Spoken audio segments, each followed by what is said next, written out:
We're diving into the world of megachurches to uncover some darker truths. Whether you're a believer or an atheist, these institutions' influence reaches far beyond the pews. The allure of a megachurch is undeniable, offering community, belonging and hope. But what if these institutions exploit the very people they claim to serve? Behind the dazzling lights and charismatic preachers, there may lie financial manipulation and spiritual abuse. We're pulling back the curtain to expose the tactics used by some mega-churches. Get ready to question everything you thought you knew about organized religion. The rise of the mega-church is a recent phenomenon, especially in the US. These congregations boast state-of-the-art facilities and charismatic leaders. What's driving this trend? Several factors, including a growing sense of alienation in modern society. People seek belonging and connection, which mega-churches provide. The rise of consumerism has also spilled over into the religious sphere. People now shop for a church that suits their needs, and mega-churches cater to this mindset. However, this commodification of faith raises concerns about shifting focus from spiritual guidance to profit generation. The line between serving the congregation and exploiting their devotion becomes blurred. Not all mega-churches are created equal. Some leaders amass immense wealth while their followers struggle financially. They preach a gospel of prosperity, claiming God rewards faith with material wealth. This message can be persuasive, especially to those struggling financially. But what happens when the promised blessings never materialize? Mega-churches often generate revenue through tithing. Tithing, donating 10% of one's income, is presented as a voluntary act of worship. However, in some mega-churches, it becomes a financial obligation. Pastors emphasize the biblical mandate and promise blessings for those who give. This creates pressure, especially for those struggling financially. The public nature of tithing can make it difficult to opt out discreetly. This constant emphasis on money can lead to guilt, shame, and financial strain. The prosperity gospel preaches that God rewards faith with material wealth. This message resonates deeply in a society obsessed with success. Proponents point to biblical verses as evidence of God's desire to bless materially. Critics argue it distorts Christianity's true message of compassion and service. Equating financial success with God's favor is theologically flawed and morally problematic. It fosters entitlement and greed, focusing on accumulating wealth rather than spiritual growth. This can lead to a distorted worldview where material gain becomes the ultimate goal. Some megachurches exploit emotional vulnerabilities through fear and guilt. Leaders preach fire and brimstone messages, emphasizing eternal damnation. This instills fear and anxiety, pressuring compliance out of fear of consequences. Guilt is used to suggest personal struggles are due to sin or lack of faith. This manipulation can leave individuals feeling trapped and emotionally drained. Genuine faith should empower and liberate, not control and manipulate. These tactics have real-world consequences. Sarah and David, a young couple, were drawn to a megachurch's message of prosperity. They tithed faithfully, even cutting back on essential expenses. Instead of financial breakthroughs, they sank deeper into debt. Sarah picked up extra shifts, sacrificing time with her children. The stress took a toll on their marriage, leading to arguments and resentment. David questioned their faith, wondering why their devotion hadn't yielded rewards. Their story is not unique. Many have been emotionally and financially devastated. The emotional toll of manipulation can be devastating. Mary, a single mother, joined a mega-church seeking solace after a divorce. She embraced the church's teachings, dedicating her life to serving God. When her son confided about his sexuality, she sought guidance from the church. Instead, she was met with judgment and admonishment. The church became a source of fear and shame, betraying her trust. Her story highlights the dangers of blind faith and the importance of critical thinking. Many victims of megachurch exploitation suffer in silence. The stigma of criticizing religious leaders and fear of ostracism can be paralyzing. Some churches discourage dissent, equating questioning with doubting God. This creates a climate of fear and intimidation. However, a growing movement is shedding light on these issues, demanding accountability. No institution is above scrutiny or accountability. Megachurches excel at creating an environment of manufactured conviction. Music, lights, and passionate preaching create a trance-like atmosphere. This emotional state can be mistaken for genuine spiritual awakening. Manufactured conviction creates a powerful sense of belonging and community. It also makes people more susceptible to manipulation. Followers trust the source of their experience, ignoring red flags. This is how megachurches maintain their grip on followers. Central to manipulation is the charismatic leader. These leaders present themselves as modern-day prophets. Their sermons evoke emotional responses, leaving followers inspired and connected. This charisma is often mistaken for authenticity. Followers may dismiss criticism, doubling down on their devotion. This creates an unhealthy power dynamic, silencing dissent and enabling abuse. Mega-churches dismantle internal resistance by discouraging doubt. Questioning teachings or authority is seen as spiritual weakness. Followers are told doubts are temptations from Satan.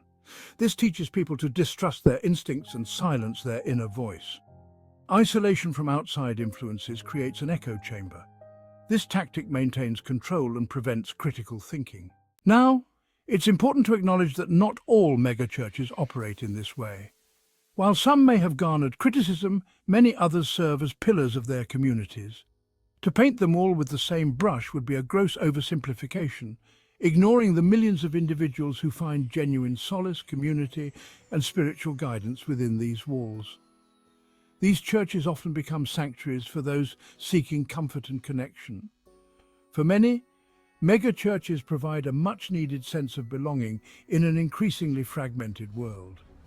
They offer a place where people from all walks of life can come together, share their experiences, and support one another.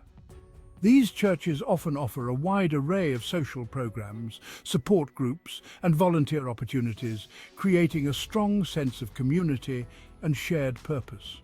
From youth programs to senior activities, there's something for everyone. Imagine for a moment the single mother finding solace and friendship in a support group for single parents, where she can share her struggles and triumphs with others who understand her journey. Or the elderly widower finding companionship and purpose in volunteering at the church's soup kitchen, where he can give back to the community and form new friendships.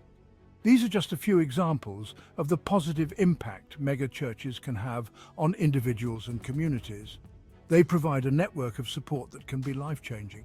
To dismiss these positive aspects entirely would be a disservice to the genuine good that many mega-churches strive to achieve.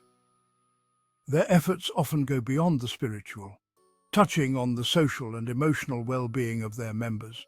It's crucial to remember that within these large congregations, there are countless individuals driven by a sincere desire to serve God and their communities, working tirelessly to make a positive impact. They aim to make a positive difference in the world, one act of kindness at a time, fostering a sense of unity and purpose that extends far beyond the church walls. Beyond individual solace, some megachurches utilize their vast resources and platforms to address social issues and promote positive change.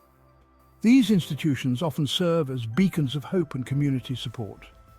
They may organize food drives for the homeless, ensuring that those in need have access to essential supplies and nourishment. They also raise funds for disaster relief efforts, providing critical aid to those affected by natural calamities and unforeseen events.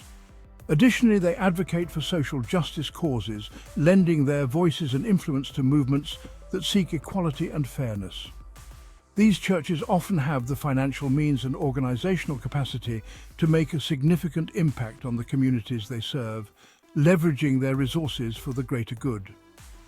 Their ability to mobilize large numbers of volunteers and resources can be invaluable in times of crisis or when addressing systemic issues, creating a network of support and action. Consider the mega-church that opens its doors to provide shelter and support to families displaced by a natural disaster, offering a safe haven and essential services. Or the church that establishes a job training program to empower individuals struggling with unemployment, helping them gain skills and find meaningful work. These examples demonstrate the potential for megachurches to be forces for good in the world, making a tangible difference in people's lives. It's also important to acknowledge that many megachurch leaders are individuals of genuine faith, committed to their spiritual mission. They are driven by a sincere desire to spread the gospel and serve their congregations, often dedicating their lives to this purpose. They may possess a natural charisma that draws people in, not out of manipulation, but out of a genuine passion for their faith and a desire to connect with others on a spiritual level. Their heartfelt interactions and compassionate leadership can inspire and uplift, fostering a sense of belonging and community among their followers. The reality is that the world of megachurches is complex, filled with shades of grey rather than stark black and white.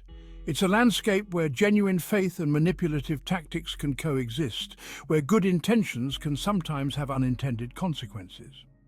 It's essential to approach this topic with nuance, avoiding sweeping generalizations and recognizing the diversity of experiences within these institutions.